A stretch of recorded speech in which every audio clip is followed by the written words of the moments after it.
Le monde des animaux, des animés préserve pas mal de surprises.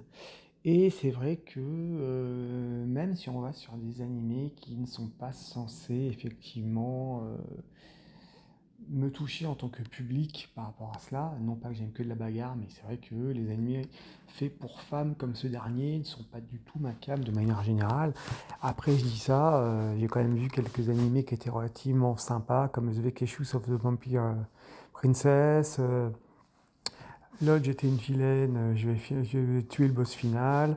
Et là, je vois sur un autre truc un peu dans le même genre, où il y a effectivement un petit encore animé avec une romance au sein d'un jeu automé, donc un jeu où on doit draguer des hommes, enfin un jeu donc pour filles où elles doivent draguer des hommes.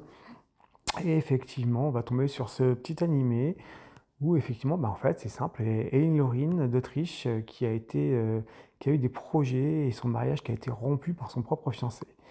Sous le choc, eh ben, elle se rappelle qu'elle a été incarnée en méchante dans le jeu de drague pour filles, et elle se souvient que son destin est funeste. Mais bien sûr, elle dit qu'elle se pourrait l'éviter en épousant le boss final, le roi démon Claude. Son nouveau plan, bah, tout simplement, est de séduire de vivre heureuse pour toujours en draguant donc le démon Claude, qui n'est autre que le frère de son fiancé.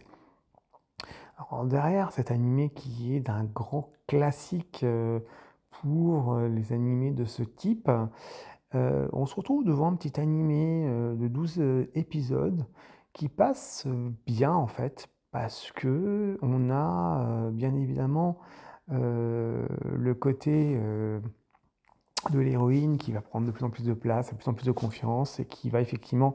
Bon, il y a aussi le côté un petit peu féminisme power, donc un girl power un petit peu, puisqu'on a quand même quelques remarques à la con sur la misogynie, sur certains rapports hommes-femmes, où les femmes n'ont pas besoin d'hommes, enfin bon, ce type de choses, donc on va un petit peu oublier cette partie-là, qui est juste survolée. Toutefois, bah, en fait, bah, on va se retrouver qu'elle, elle est censée être la vilaine, elle va se retrouver dans le jeu, et le peu d'informations qu'elle a sur le jeu, bah, effectivement, elle va s'en servir pour avancer, sauf que bah, le scénario a changé. Donc elle va se retrouver à essayer de faire des petites... à faire face à des petites jalousies, à monter aux côtés des nobles, à effectivement faire face à pas mal de pièges et de traquenards concernant son futur ex-mari.